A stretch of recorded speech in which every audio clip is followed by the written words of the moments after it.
देश भर के जैन समाज के लिए 18 फरवरी का दिन सबसे कठिन रहा है। समाज के वर्तमान के भगवान महावीर कहे जाने वाले संत आचार्य विद्यासागर जी ने समाधि लेते हुए 3 दिन के उपवास के बाद अपना देह त्याग दिया है।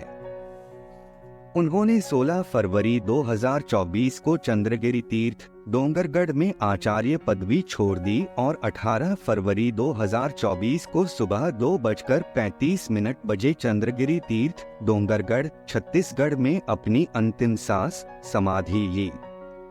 उन्होंने 6 फरवरी 2024 को निर्यापक मुनि समयसागर महाराज को आचार्य पदवी प्रदान की थी।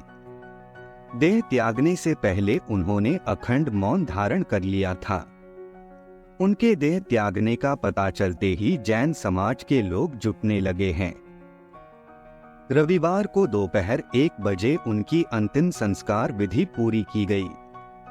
आचार्य श्री विद्यासागर जी एक अत्यंत सम्मानित दिगंबर जैन भिक्षु थे, जो अपने गहन ज्ञान और आध्यात्मिक शिक्षाओं के लिए जाने जाते थे। यहाँ उनके जीवन और योगदान का अवलोकन दिया गया है। आचार्य श्री विद्यासागर जी का जन्म 10 अक्टूबर 1946 को कर्नाटक के बेलगाम जिले के सदगा में हुआ था। कम उम्र से ही उन्होंने आध्यात्मिकता और धार्मिक ग्रंथों में गहरी रुचि दिखाई। ज्ञान के प्रति उनके समर्पण ने उन्हें जैन धर्म के प्रति समर्पित जीवन जीने के लिए प्रेरित किया।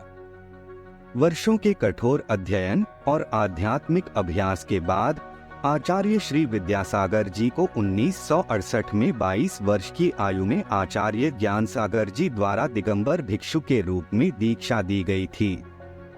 उनकी तपस्वी जीवन शैली, गहन ध्यान और जैन सिद्धांतों के पालन ने उन्हें पूरे देश में अनुयायियों का सम्मान और प्रशंसा दिलाई।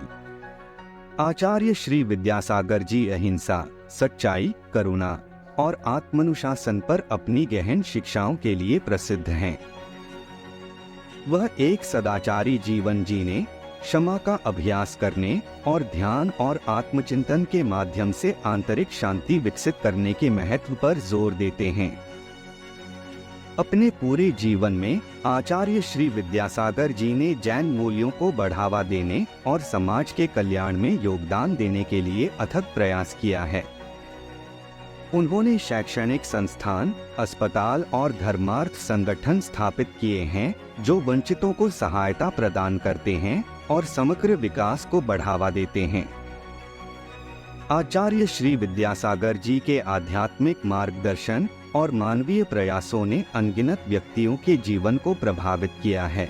उन्हें धार्मिकता और मानवता की सेवा के लिए जीवन जीने के लिए प्रेरित किया है।